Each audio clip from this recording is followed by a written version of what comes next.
Kemudian jadi taklid itu perilaku dan ibadah hanya sebatas ikut-ikutan namun tidak mengenali maksud dan tujuan, bagaimana dan kenapa serta untuk apa perilaku atau ibadah itu dilaksanakan, nggak mengenal ya.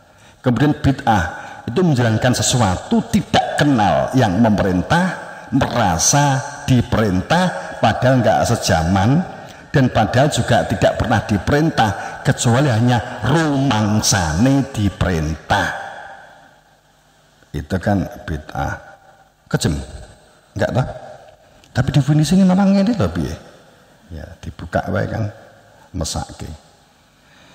Jadi tegasnya menjalankan sesuatu tidak mengenal yang memerintah, apalagi tidak pernah bertatap muka dan juga tidak sejaman, apalagi tangeh lamun nggak sejaman kok entuk perintah iki sopo ya, aneh ajaib ya. Ya kowe sak iki salat kowe kan rumangsamu kan diperintah karo Gusti Allah, so akrab banget kowe karo Gusti Allah, hebat men kowe. Kowe poso lah nyapa kok poso? Menjalankan kewajiban karena perintah oleh Allah. Kapan ya aku jadi itu kan kadang ya, ini apakah beragama kita cukup seperti itu? Jadi kalau kita sejauh mana akalan itu berfungsi ya, padahal wa ma amaniyukum wala amaniyu al-kitab pun juga indahum fahum yaqtubun, kebenaran, malaikat, surga, neraka, amaniyukum kuwi itu tidak kamu ciptakan dari angan-angan kamu, imajinasi kamu, juga dari hasil bacaanmu, dari tulisan orang-orang di masa lalu yang tidak berada di dalam sultan, dan bukan dari yang wenang. Kalau sultan itu katakanlah orang kemudian memperoleh dari yang berhak wenang, maka ini disebut sultan kan gitu ya. Bahkan perihal ketuhanan yang berangkat dari pembenaran doktrin yang muncul dari angan-angan dan dari rekayasa hasil pemikiran, membentuk halusinasi angan-angan kosong. Pahala bukan karena ini, tafsir-tafsir ini, prasangka-prasangka ini kan. Semuanya ada kepastiannya. Maka bid'ah dan taklid itu bisa merusak kebenaran. Jika sejarah budaya di masa lalu ikut-ikutan itu kemudian dipedomi, mbahku ngene, bapakku ngene, mbokku ngene, mbahtiku ngene, buyutku ngene, wis gak mek dibantah gitu lah. Yus pokoknya ngene, itu dipedomi, dijadikan pegangan, dijadikan prinsip, dijadikan ideologis. Makanya kan jangan katakan kamu beragama ilah kecuali jika kamu kamu harus menyembah Tuhan kecuali hanya ilah asman. Jika kamu hanya menyembah nama-nama la ta'budallah, kamu tidak akan menyembah Allah ilah kecuali hanya nama-nama, kan gitu ya. Saat itu dijadikan dipedomi, dijadikan prinsip, dijadikan ideologis, padahal itu adalah doktrin, maka itu menjadi taklid akma, ikut-ikutan berlaku tapi sesungguhnya tidak memahami dan tidak mengerti apa maksud dan tujuan hal itu dilakukan. Menjadikan bid'ah karena hanya ikut-ikutan, karena tidak di dalam perintah, hanya merasa diperintah tapi tidak di dalam orang-orang yang menerima perintah, tidak bertatap muka langsung, tidak di dalam perintah dari yang hak sahunang, maka karena memang tidak sejaman, itulah yang disebut bid'ah.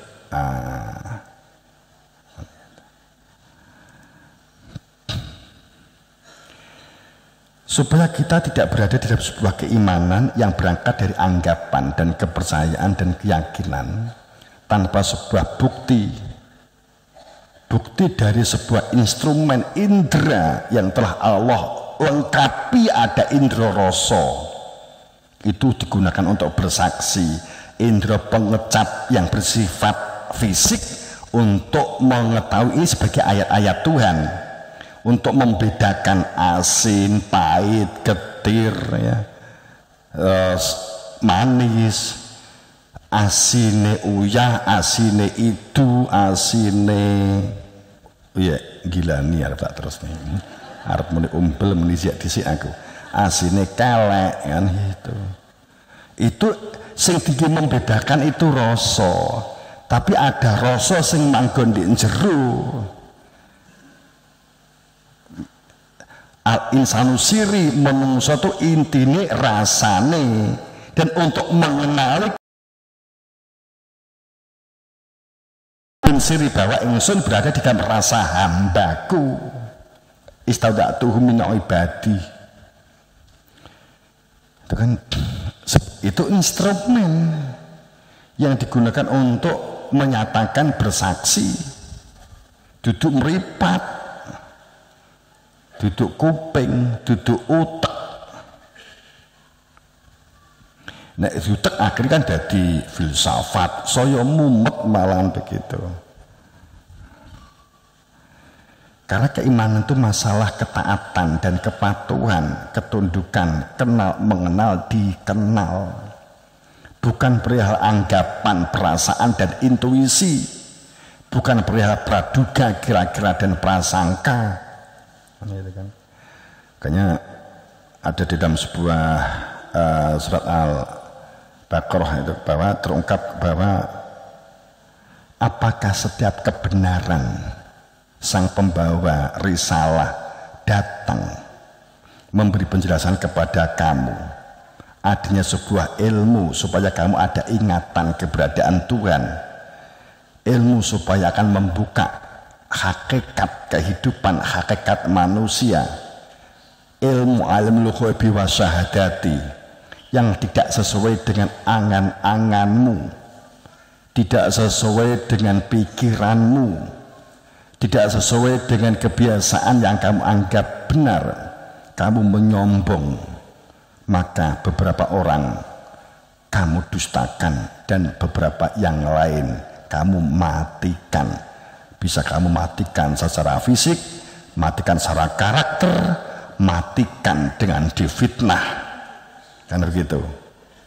Dampak dari konspirasi kesepakatan dimatikannya yang hak sah serta yang wenang adalah taklid, bid'ah, prasangka, halusinasi, maka muncul sebuah peradaban, situasi ketidakpastian, membingungkan, menjudekkan, mempanikkan, terombang-ambing oleh dinamisasi kehidupan.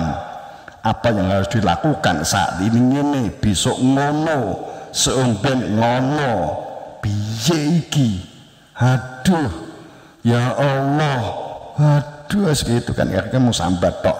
Itu dinamisasi kehidupan yang berubah-ubah yang saat ini sangat cepat, berstandar ganda, ambigu, benuang duwe pendapat, pengen pendapatnya ben dianggap koyok ulama, koyok kiai, tuku kopiah, arep dalil golek kopiah, arep dalil golek kopiah, wong sakmene kae kabeh nganggo kopiah, tuku sorban, sorbane laris, kopiah laris, dalil kabeh, santrine bingung, santrine judek.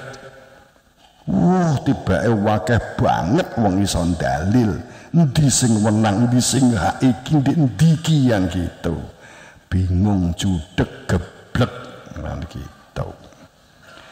Maka permasalahan menjadi kompleks, permasalahan menjadi banyak, permasalahan menjadi membingungkan. Kecepatan, tidak tahu, tapi kan saya sering itu ya. Jadi,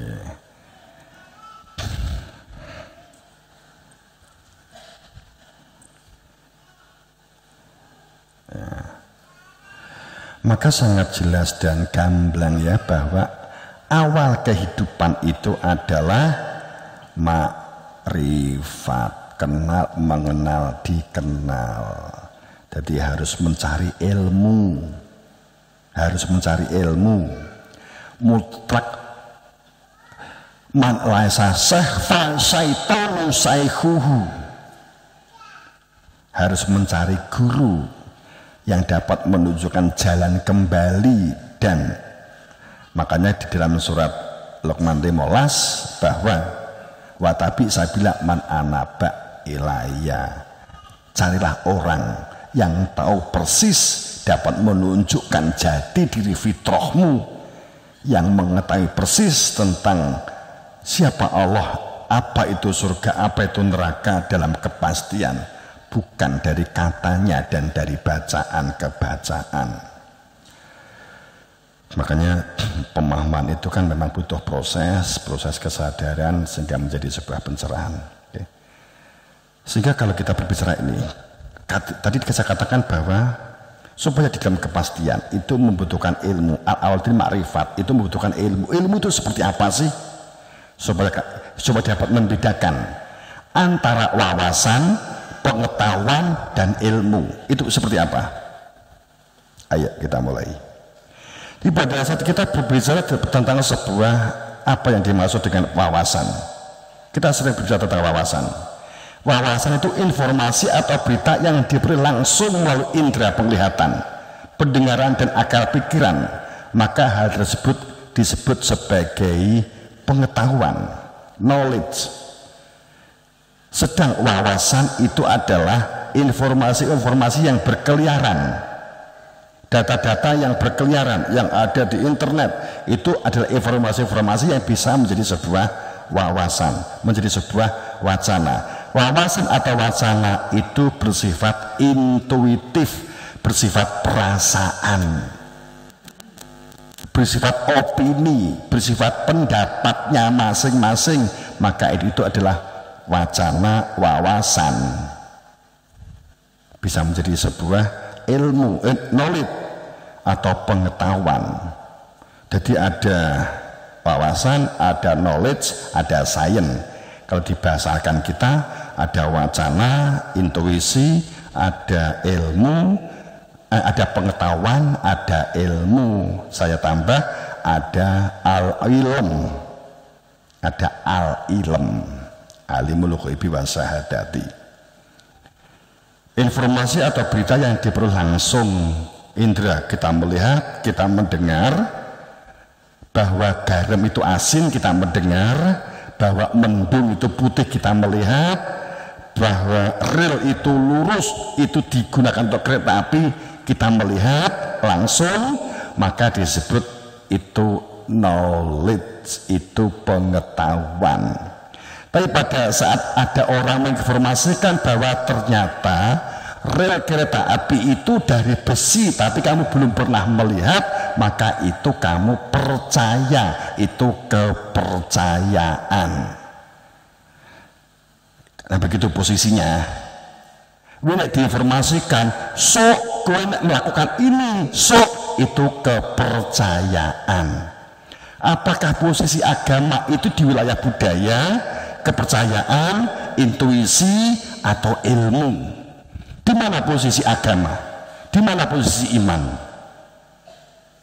Kan ini yang menjadi perkara, gitu kan? Nah, sedang kalau dikatakan sebagai pengetahuan, berarti itu tidak memerlukan pembuktian. Jadi kalau wawasan tadi sudah kita sampaikan, ini kalau nanti walaupun saya nggak baca, tapi pada saat nanti di YouTube kan itu kan tetap masuk yang ini ya, tulisannya. Jadi wawasan opini itu tidak memerlukan pembuktian, tidak memerlukan persaksian, sesuai dengan keyakinannya masing-masing. Itu perbedaannya. Pengetahuan dan wawasan itu bersifat opini, itu tidak memerlukan pembuktian. Nek kowe ngomong ya, pokoknya nganggo kopiah, kamu kalau melakukan ini, baca ini, kamu nanti akan dapat surga, dapat widodari, pamannya begitu. Itu knowledge atau wawasan atau ilmu. Kan ini masalahnya. Itu keyakinan atau keimanan. Kalau itu knowledge, wawasan, berarti itu hanya berhenti pada keyakinan, hanya berhenti pada kepercayaan yang nggak bisa dibuktikan. Yang terjadi apa? Halusinasi. Kalau sudah bersifat halusinasi, itu biasanya argumennya adalah POKOK, pokok kan gitu, pokok ya memang nggak bisa dibuktikan. Yus dalilnya ini, sok bakal ini, dalilnya ini. Terus kalau itu nanti dekono piye, ya raro diduwetes, akhirnya nambah perspektif intuisi dewe.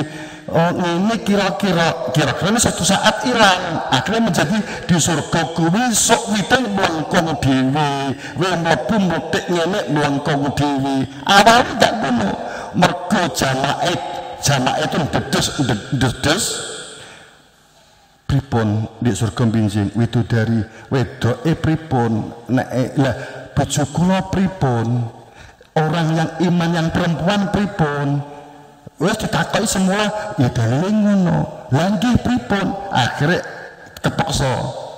Lah kowe kok ngekek kuwi, kok mbok dalili ngono, kok mbok kek penjelasan ngono, wong takok. Lah judeg ya aku, bolak-balik takok wae. Terus akhirnya kira-kira akhirnya tak ilangi. Sok nek di surga widodari ki nek dua jenis, sing siji bojomu cirine ngene, sing siji widodari asli kok surga cirine ngene. Nek turafun in itu adalah asli widodari surga, nek huruin itu adalah widodari sing asale bojomu. Niku untuk keterangane, yo gak. Lah kok saged ngaten? Lah jutek kayak ditakoki terus. Terus tengerkon niku bensin buah niku saged dipetik piyambak. Saged. Berarti tengerkon wonten pekerja sing maneh. Iya. Nek berarti enek sing di surga tapi dadi budak. Ah bingung. Enggak ngono. Lah piye sok dipetikne itu langsung bongkong dhewe kan iki. Lah kok mbok jawab ngono pripun niku Rama? Lah judeg kan gitu. Itu yang terjadi. Itu memang cara kerja berpikir gitu loh. Prasangka sing diomongi ya prasangka, kira-kira sing takok ya kira-kira, sing takok ya ora ngerti, sing ditakoki jane ya ora ngerti kan gitu. Sing takok ya bingung, sing ditakoki luwih bingung. Kan gitu sebenarnya. Karena jujur itu berat banget. Nek wis nganggo kopiah ngene iki mbok takoki aku ora iso jawab. Wis, kowe padha karo nyureng-nyureng iki mulo rasa takok kan gitu kan, akhirnya kan ngono.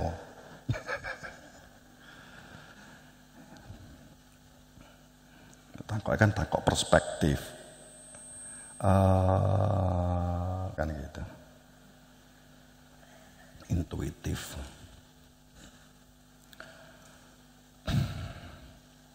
Lho wong ki nek ditakoki, "Mas, nyuwun kopi." Ya langsung nek kopi napa nggih gayu napa? Lah nggih kopi kan gitu nek menurut iki ya berarti kan gak dong. Nah itu. Nah, kembali informasi atau berita yang diperoleh tidak melalui indera penglihatan, ya pendengaran akal yang tidak diolah oleh akal pikiran, itu disebut sebagai sebuah keyakinan dan demikian bersifat intuitif. Ini kebenarannya relatif. Intuisi itu relatif itu. Relatif itu apa toh? Relatif itu iso salah, iso bener. Untung-untungan, gambling, judi itu relatif. Maka ada hukum relativitas, ada hukum probabilitas kan gitu. Agama enggak ngene gitu loh ya.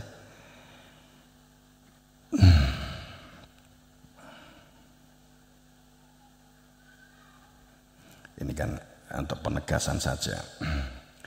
Cara kerja otak itu dialogis, cara kerja otak itu dialog, tanya jawab. Jadi kalau kita merasa nggak tahu, kita akan bertanya untuk mencari jawaban. Kalau kita merasa kosong, maka kita berusaha untuk mencari isi. Sedang rencana dan knowledge itu hanya bersifat mengisi kekosongan yang bersifat sementara. Makanya saat kita mengalami kosong, kemudian kita memperoleh kebanggaan, itu sifatnya hanya sementara. Saat ada orang si A, dia itu kita beritahu bahwa saya itu ahli, saya itu punya mbah yang hebat begini. Saya sepertinya merasa telah terisi kekosongan saya, dapat memberitahu kepada kamu, sehingga saya plong, puas. Tapi itu saat saya setiap hari ketemu, rupamu kita udah kue baik, gitu ya. Terus mulai jenuh gitu kan. Saya ingin menyampaikan, nek iso ya aja mung kowe, kemudian sampaikan kepada yang lain. Saya memberitahu kepada orang lain. Kemudian suatu saat terkenal, dikira itulah untuk dapat mengisi kekosongan jiwanya. Itu hanya bersifat sementara. Pada saat benar-benar sudah terkenal, akhirnya ngomong, tiba-tiba podo wae ya terkenal karo ora, kan begitu. Biasanya kekosongan jiwa itu terjadi karena bersifat intuisi, bersifat pengetahuan, ya, atau ilmu hal duniawi, ini bersifat sementara. Biasanya kan begitu. Untuk jawaban hanya bersifat sementara, karena itu hanya fenomena saja. Karena sesungguhnya yang dapat mengisi batin itu adalah intinya manusia. Kalau ini sudah masuk, tidak akan goyah, bundunya keadaannya piye, terkenal opera, terkenal terserah, kan gitu. Itu yang akan membedakan. Kalau ada orang yang silau, wah, kok terkenal banget ya, berarti kowe ketokin duwe ilmu, tapi ilmumu sik kosong. Kowe cik silau karo wong sing kosong, mung mergo terkenal gitu loh. Ini luwih parah gitu. Di awal kehidupan itu makrifat seperti itu. Jadi yang sadurunge mengapa?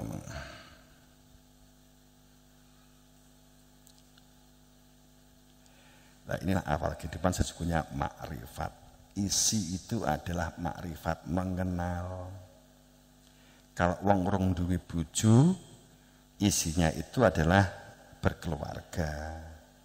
Saat dia tidak berkeluarga, maka kekosongannya itu akan diganti dino-dino jagongan, dino-dino remi, dino-dino gaplean, dino-dino sekak, dino-dino lek-lekan, dino-dino mancing. Lah itu namanya kekosongan sementara untuk mengisi dikira jawaban yang dapat mengisi kekosongan. Saat kamu itu merasa jenuh kepada pasanganmu, kemudian kowe melayu mancing, itu berarti kowe pasti ada yang salah dalam sebuah sistem rumah tanggamu. Itu nggak akan menjelaskan masalah, kamu akan semakin tergerogoti dengan keadaan.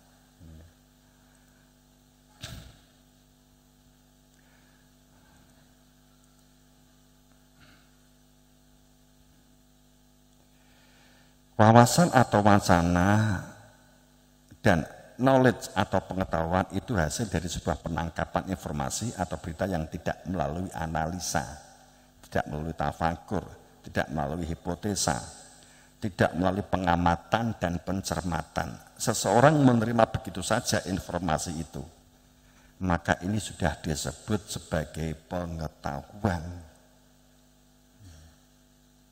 atau wawasan atau wacana, begitulah.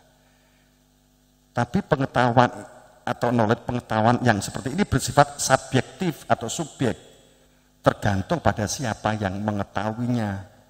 Kalau dia ahli ekonomi ya ngomong ekonomi, kalau dia wong suku Jawa ya ngomong tentang Jawa, dadi Jawa, dan seterusnya begitu ya. Jadi pembuktian pengetahuan tergantung keyakinan dan kepercayaannya masing-masing. Enek sing rokok itu pengetahuan bersifat subjek, gitu, emosional. Apa yang terjadi? Kanggone sing halal, ya golek dalil tentang halal. Kanggone sing makruh, golek dalil tentang makruh. Kanggone sing haram, golek dalil sing haram. Kanggone sing berpahala, golek dalil sing berpahala. Enek po? Enek. Nek mung golek dalil panggah enek. Makanya nggak bisa kita sesuatu yang nggak jelas, yang bersifat intuisi, yang bersifat knowledge dijadikan sebagai bantah-bantahan, nggak bisa. Lu apa? Kalau kita mencari dalil haram ada bahwa segala sesuatu yang merusak badan, fasadul dohir, yang merusak langit dan bumi itu merusak, kalau itu dianggap rusak haram. Oke, rokok haram, kan gitu. Kalau dikatakan wajib, ya ada bahwa warka'u ma'a rokiin, merokoklah kamu bersama orang-orang yang merokok, kan itu ada. Ini malah perintah, kan itu. Jadi tergantung bagaimana pandang sudut itu. Kalau bersifat pengetahuan, saat kita nggak bisa membedakan, saat seseorang tidak bisa membedakan antara wawasan, wacana, intuisi, pengetahuan, dan ilmu, ini akan selalu benturan. Terus nih takok, loh, padahal kan itu kan orang-orang hebat, Pak Yai, padahal itu aku gak ngomong kuwi. Oh, tapi itu kan lolokan, ya berarti ngene iki kan gitu loh. Kan gitu. Kan gitu. Tapi kita tidak bermaksud subjek, kita tidak bermaksud subjektif, enggak, kita enggak nyindir, enggak, duding.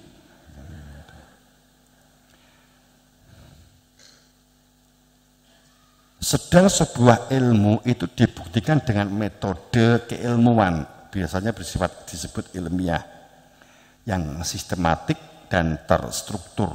Apakah ilmu tauhid itu juga sistematik struktur? Struktur super sistematik. Ciri ilmu itu ada yang membawa, kan gitu, tapi tidak bersifat subjek. Pengamatannya adalah objek. Kalau sudah punya ilmunya, siapapun bisa mengalami, bisa membuktikan. Kalau tempe kategori ilmu, berarti siapapun yang makan tempe itu ya seperti itu. Definisinya mesti podo, deskripsinya mesti podo. Tapi kalau wawasan tergantung. Tempe menurut A, menurut B, menurut C, karena sama-sama nggak pernah membuktikan tempe itu. Maka itu bersifat hanya pengetahuan, hanya bersifat opini, hanya bersifat wawasan. Sedang ilmu itu bersifat objektif, tidak peduli siapa yang membuktikan ilmu tersebut, kan gitu. Sama dengan alimul ghaibi, itu ada yang hak, ada yang wewenang, ada yang sah, menunjukkan keberadaan Tuhan. Sains atau ilmu adalah pengetahuan yang telah melewati fase indera, pendengaran, penglihatan, fase penalaran, fase masuk akal, fase berhubungan, mengalami fase empiris, fase ada yang mengalami, ada yang melakukan aksi, fase pembuktian, fase kemanfaatan objek ilmu secara empiris, secara kehidupan fakta, secara pengalaman. Setiap orang dapat mengalami. Kalau nek gelem ngalami, nyuwun ilmu ngalami, begitu loh. Kalau pengen nyuwun ilmu ingkang nyakit sakit, sinten ingkang kagungan asma Allah, iya kan gitu. Ciri ilmu. Tapi nek ilmu gaib, enek sing iso roh demit, enek sing roh, ada yang bisa melihat jin, ada yang bisa melihat apa ndruwo, enek sing bisa melihat pocong, enek sing tidak bisa melihat, itu bukan ilmu. Aja kemudian piye ilmune iso ndelok demit itu dudu ilmu. Nek pengen ndelok demit gampang kok ya. Gampang. Kowe ngoco bisa jadi kayak kedemit aku dewi kan gitu kan. Ya kategorinya kan ada gitu ya.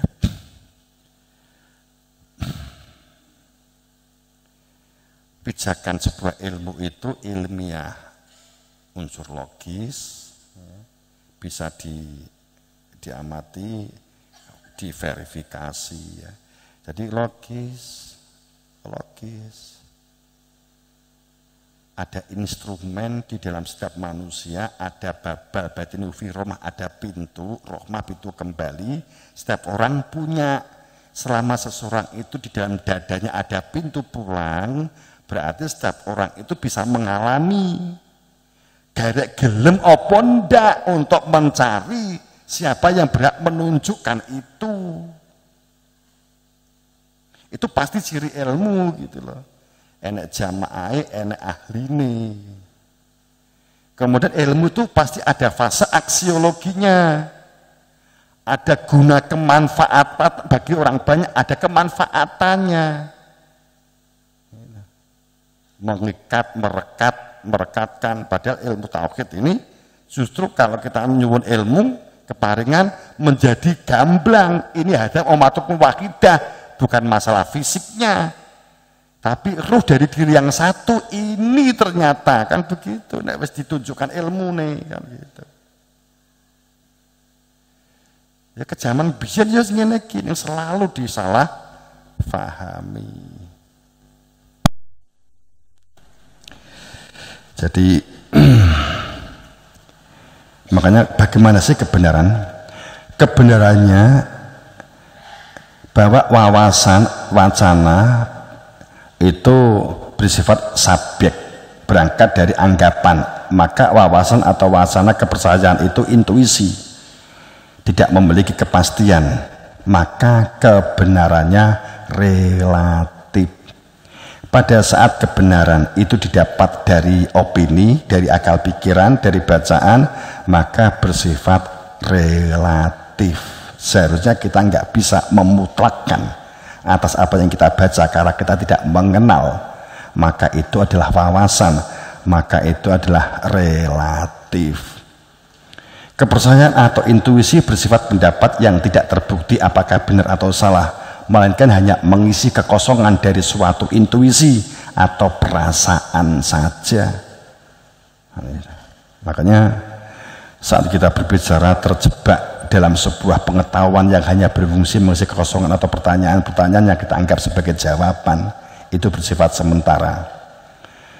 Maka ada sebuah kalimat bahwa wa minan nas, mereka itu sama sekali tidak berada di dalam sebuah keilmuan, filah, tidak berada di dalam Allah. Banyak manusia mereka sesungguhnya mengatakan, pada saat dikatakan mereka itu sesungguhnya sama sekali tidak berada di dalam Allah. Wa malahum bih min ilm, tidak berada di dalam sebuah keilmuan, ilmu hakikat, ilmu jati diri, ilmu untuk menunjukkan keberadaan Tuhan, kecuali hanya prasangka, hanya kira-kira. Jika tanpa ilmu yang menunjukkan keberadaan Tuhan, maka hanya kira-kira, hanya prasangka, hanya tafsir-tafsir. Dan ini sungguh, prasangka itu tidak akan pernah menyentuh dan tidak akan pernah berfaedah sedikit pun tentang kebenaran. Kan ayat duduk mergo cangkemku ya. Ya dulu nabilah ghairul haq, pada saat prasangka merasa iman dengan Allah, bersama dengan Allah, di karo Gusti Allah, ghairul haq, tanpa dengan ilmu hakikat, ini sejalan dengan ayat sebelumnya, maka itu adalah prasangka, perilakunya orang-orang jahiliyah. Budaya, taklid dan wawasan dikira iman, padahal ghairul haq, tanpa al-haq. Sebab untuk al-haq harus ketemu dengan Kanjeng Nabi Muhammad langsung. Nek gak ketemu piye ya digoleki sapa yang dalam silsilah pelanjut itu harus ada. Ayatnya mergo ngono. Wa ma Muhammadun illa rasul qad khalat min qabli rusul afa in mata aku dalam kelabun aqabikum. Muhammad itu duduk fisike persis setelah ada rasul sebelum dia dalam sebuah silsilah terus marante membawa risalah. Apakah jika dia meninggal atau dibunuh yang melanjutkan, yang menunjukkan supaya orang berada di dalam risalah kamu ingkari. Nah, itu kan di surat Ali Imran 44. Maka wallahu la ilaha illa huwa, ini yang kita katakan bahwa puncak dari sebuah keilmuan. Alimul ghaibi wa syahadati, ilmu yang menunjukkan keberadaan gaibnya di Tuhan, dan ilmu yang menjadikan seseorang terikat dalam ikatan saya bersaksi, maka menjadi gamblang, maka menjadi jelas, menjadi nyata bahwa dia itu Ar-Rahman, dia Ar-Rahim, dia yang lahir, dia yang batin, dia yang awal, dia yang akhir.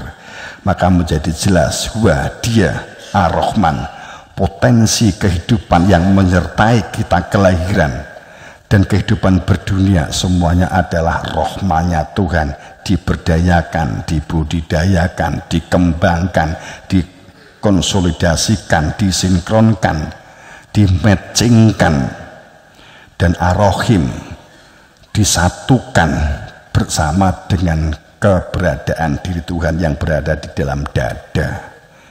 Maka dia yang punya nama Allah, kehadirannya ada di dalam dada, sehingga menjadi jelas la ilaha. Aktivitas dilakukan dengan sungguh-sungguh, tapi tidak ada yang dijadikan tempat bergantung ilah kecuali dia. Maka satu keniscayaan mutlak bahwa supaya tidak di dalam prasangka, supaya berada di dalam kepastian, supaya tidak berada dalam kira-kira, supaya kehidupan ini tidak terombang-ambing keadaan, carilah hingga ketemu, kemudian ikuti. Watabi sabila man, sabila itu jalan, watabi carilah hingga ketemu, taba'a ikuti, carilah sabila jalannya man ini menungso, duduk mayit, namanya menungso itu diantara kamu sendiri. Anaba itu fi'il madi, orang yang jelas anaba, yang dia hidup di zaman sejaman dengan kamu, di antara kamu yang anaba, yang jelas-jelas mengetahui apa itu mati karena pernah merasakan mati, anaba karena telah bersaksi keberadaan Tuhan, telah melihat Tuhan, anaba telah tahu persis apa itu surga, apa itu neraka, anaba telah mendapatkan penjelasan, keterangan secara konkret, secara pasti apa itu Tuhan, siapa Tuhan, siapa akhirat, siapa surga atau apa surga, apa itu neraka, anaba dengan sebenar-benarnya ilahya. Maka kamu menjadi orang walaupun tampak di dunia, maka kamu akan tahu tentang pintu pulang summa, jika sewaktu-waktu kemudian jika kamu meninggal dunia, ilaya marji hukum, maka kamu mengetahui pintu pulang, maka kamu dikatakan orang-orang yang kembali. Maka satu kemutlakan wa mimman khalaqna ummah, bahwa dari manusia, dari setiap zaman khalaqna, pasti aku pastikan kami adakan umat, dari setiap umat itu orang yang yahduna, orang yang berada di dalam petunjuk fi'il mudhari' dan berhak memberi petunjuk bil haq, bersama dengan al-haq. Maka yang dikatakan hak itu adalah bukan konsep, hak itu bukan konstitusi, hak itu bukan pendapat, hak itu bukan tulisan, tapi al-haq itu adalah yang mengucapkan konsep, yang mengucapkan tulisan tentang munculkan Al-Quran. Siapa ini? Nabi Muhammad sendiri itulah al-haq. Maka dikatakan menggunakan ba majrur bil haq. Gitu. Jadi pasti ada orang di antara kamu dari setiap umat kami adakan yahduna, ada hidayah, berhak memberi hidayah, dan bil haq pasti itu adalah bil haq, rantai begitu ya, wabihi, dan dengan al haq itu maka baru terwujud yang disebut adil, yang disebut makmur, yang disebut baldatun thayyibatun wa rabbun ghafur, yang disebut toto titi tentrem, toto karto, toto raharjo, yang disebut harmonis, yang disebut ketuhanan yang Maha Esa, kemanusiaan yang adil dan beradab, persatuan Indonesia umatan wahidah, kerakyatan yang dipimpin oleh hikmah suro bainahum, keadilan sosial bagi seluruh rakyat Indonesia, takmuru bil ma'ruf bil adil, itu pasti ada. Dah kira itu saat kita berbicara itulah kesempurnaan kehidupan berdunia mutlak harus ada butiran iman. Ini tutupan ayat. Ini kan zaman Kanjeng Nabi ya, anak sejarah pada saat sahabat sowan Kanjeng Nabi, kula pun iman ya Nabi. Nabi langsung bujeng sik to sik. Ora ngono cah, ora ngono. Kula pun seneng bantu, kula sampun salat, kula sampun poso ya Nabi. Iya. Kula sampun berarti kan kula sampun iman Kanjeng Nabi. Urung ngosek. Iman enggak? Iman ki ora prasangka, iman ki ora anggapan ya, sepurane lho ya. Kowe kudu ngerti kan, itu saat itu zaman ini zaman Kanjeng Nabi lho ya, ini ayat ini. Kalau di Arab, jadi wong-wong Arab itu rombongan nekani Kanjeng Nabi. Dia ini sekelompok komunitas yang baik, komunitas yang suka membantu, suka menolong. Dia suka berzakat, suka berpuasa, kemudian dia sowan kepada Kanjeng Nabi, kulati Arabu amanah, saya orang-orang yang iman Kanjeng Nabi, kok saya enggak dipanggil, kok saya enggak diajak rembuk to Kanjeng Nabi. Kemudian Kanjeng Nabi, kulam engko se orang ngono, kowe salah sangka kowe kan salat posomu kan ngetutne aku karo ngetutke sahabat sing wis iman. Tapi kowe kan gak tahu takok apa kuwi iman. Terus kowe wis ngira wis iman, kowe syariat iya, kowe wis Islam iya. Makanya kulam tu'minu ya sepurane, kowe urung iman, makanya kowe gak tak undang. Walakin kulu sebab mula kena ngene, kowe ki wis Islam aslamna, kowe wis Islam iya, kowe wis Islam. Tak tompo tak sekseni wala majul iman, ning masalah iman itu kowe urung ngerti. Masalah iman kuwi ya iman kuwi enek butiran yang kamu harus bersaksi mengadanya Tuhan yang punya nama Allah, kuwi kudu mbok gurokne. Lha terus nek gurokne teng pundi? Nabi bingung, aduh dia nek gurokne ya golek ana takok ana sahabat kae takok Walid takok kae. Nabi kok mboten jawab piyambak. Nabi bingung kukur ngono. Ki piye nek kon jawab arep muni aku dhewe. Nabi bingung gak penak. Aduh piye ya. Makanya kemudian disinggung dengan kalimat bahwa iman itu walama yatkul iman fi qulubikum, enek butiran iman. Berarti harus saya menemui seseorang yang menunjukkan tentang tauhid, siapa yang punya nama Allah. Iya.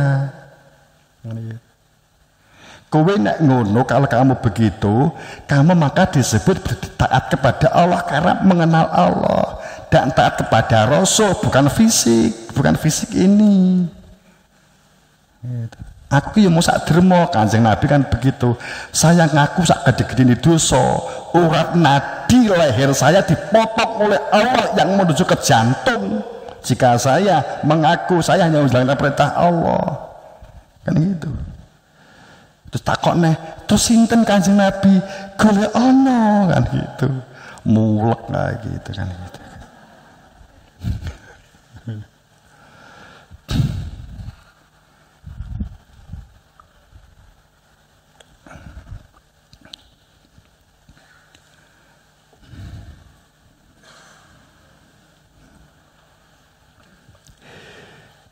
Semoga dalam ridho Allah, semoga dalam maghfirahnya, semoga dalam ampunannya, dan mendapatkan ber-beran kasaban pangestu guru wasitoh.